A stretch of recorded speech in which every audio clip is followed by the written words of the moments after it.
வணக்கம் மக்களே. நம்ம இப்போ இன்றைக்கி என்ன ஒரு ஸ்வீட் ரெசிபி பார்க்க போகிறோன்னு பார்த்தீங்கன்னா, பப்பாளி பாம்பே அல்வா தான் பார்க்க போகிறோம்.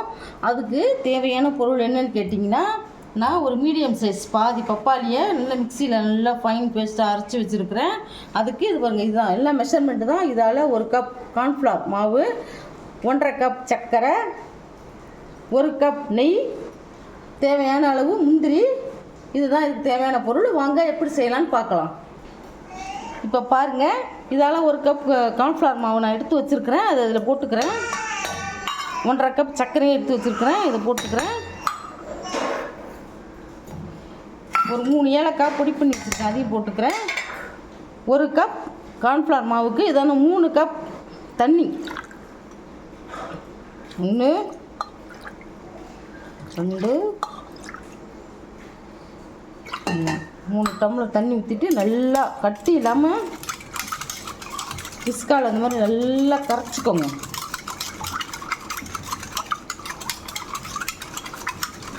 சோள மாவுலாம் கட்டி விடுவாது கரைக்கும் போது.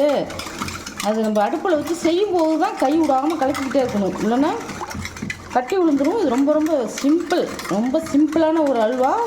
இதில் வந்து நம்ம பப்பாளி பழம், நல்லா பழுத்த பழம் சேர்த்து செய்ய போகிறோம். இதுக்கு கலர்லாம் தேவையில்லை, அந்த பழமே நல்லா கலர்ஃபுல்லாக இருக்கும். வாங்க எப்படி செய்யலான்னு பார்க்கலாம். பாருங்கள், நான் வானலெல்லாம் சூடு பண்ணி இது மாதிரி அடிக்கணமான ஒரு வானலை நான் வச்சுருக்கிறேன். இதில் இப்போது நான் 1 கப் கார்ன்ஃப்ளவர், 1½ கப் சர்க்கரை போட்டு ஏலக்காய் பொடி போட்டு கரைச்சி வச்சுருக்கிறேன். சர்க்கரை கரைஞ்சிருச்சு. இப்போ இதை ஊற்றிக்கலாம். நல்லா கரைஞ்சிட்டு பாருங்க. இதை கை விடாமல் நம்ம கிளறிக்கிட்டே இருக்கணும். இஸ்காவில் கூட கிளறலாம்.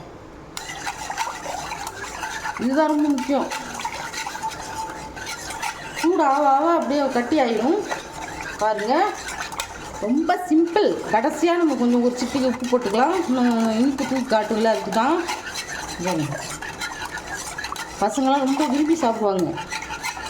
இப்போ பப்பாளி சீசன் இல்லையா, அதனால் பப்பாளி அல்வா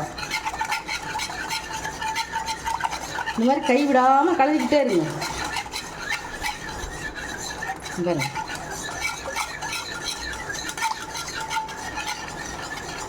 மெஷர்மெண்ட் தான் ரொம்ப முக்கியம். 1க்கு 3, எந்த கப்பால் எடுத்தாலும் 1க்கு 3.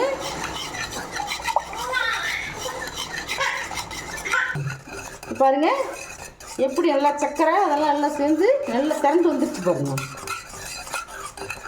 இதெல்லாம் ரொம்ப வேக்காடு கிடையாது. கார்ன்ஃப்ளவர் மாவுலாம் சீக்கிரம் வந்துடும், ரொம்ப ஈஸி. இவர் அடுப்பை நம்ம கொஞ்சம் குறைச்சி வச்சுக்கலாம். அப்படி இது பாருங்கள், நான் பப்பாளி பழத்தை நல்லா பேஸ்ட்டாக அரைச்சி வச்சுருக்கேன். இதை போட்டுக்கலாம். நல்லா கலர்ஃபுல்லாக இருக்கும், சூப்பராக இருக்கும். அதே மாதிரி பப்பாளி பழம் வந்து பப்பாளி பழத்தில் செஞ்ச மாதிரி இருக்காது.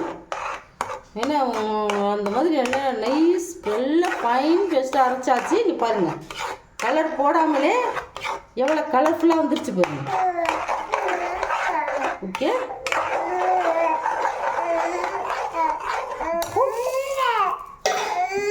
இப்போ இதில் ஒரு சிட்டிகை உப்பு போட்டுக்கலாம்.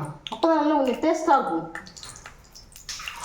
செம்மையாக இருக்கும், செம்ம டேஸ்ட்டாக இருக்கும். இந்த ட்ரை பண்ணி பாருங்கள். இப்போது நம்ம எடுத்து வச்சுருக்கிற 1 கப் நெய்யை இதில் ஊற்றுறேன். நல்லா நெய்யை ஊற்றி நல்லா கிளறுங்க. அப்படியே நல்லா சுருண்டு வரும். பாருங்க, நம்ம கடைசியாக முந்திரியை போட்டுக்கலாம். இது திராட்சை தேவையில்லை, வெறும் முந்திரியே போதும். பாருங்க எவ்வளோ கலர்ஃபுல்லாக இருக்குது பாருங்க. வெறும் கலரே போடாமல் எப்படி இருக்காங்க. பாம்பே அல்வாலாம் குங்குமப்பூ கரைச்சி ஊற்றுவாங்க. அப்படி இல்லைனாக்கா கலர் போடுவாங்க, ஃபுட் கலர் போடுவாங்க.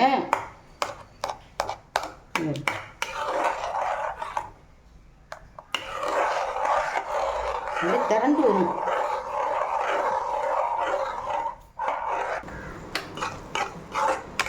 பாருங்க, அல்வா ரெடி ஆகிடுச்சு. இங்கே பாருங்க, ஆனால் அடுப்பு ஆஃப் பண்ணிட்டேன். எப்படி இருக்கு பாருங்க. பப்பாளி வெங்காயம் அல்வா. இப்போது இதெல்லாம் முந்திரி திராட்சையை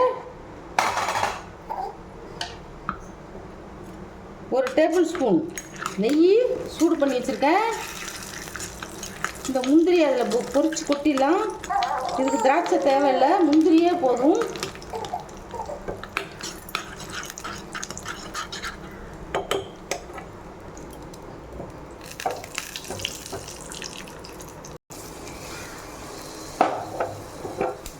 பாருங்க, முந்திரி போட்டேன், எப்படி கலர்ஃபுல்லாக இருக்கு பாருங்க, சூப்பராக வந்துருச்சு பாருங்க அல்வா. 100 கிராம் மாவு, அந்த கப்பால் 1 கப் பப்பாளி, அரைச்ச பப்பாளி விழுது எப்படி சுருண்டு வந்துருச்சு பாருங்க. இதே மாதிரி நீங்களும் ட்ரை பண்ணி பாருங்கள். ரொம்ப அருமையான சுவையான பப்பாளி பம்பாய் அல்வா ரெடி. இந்த ரெசிபி உங்களுக்கு பிடிச்சிருந்ததுன்னா ஷேர் பண்ணுங்கள், லைக் பண்ணுங்கள், எங்கள் சேனலை சப்ஸ்கிரைப் பண்ணி பாருங்கள். அப்போ தான் நாங்கள் இந்த மாதிரி போடுற ஸ்வீட் ரெசிபி எல்லாமே உங்களுக்கு வந்து சேரும். தேங்க்யூ, பாய்.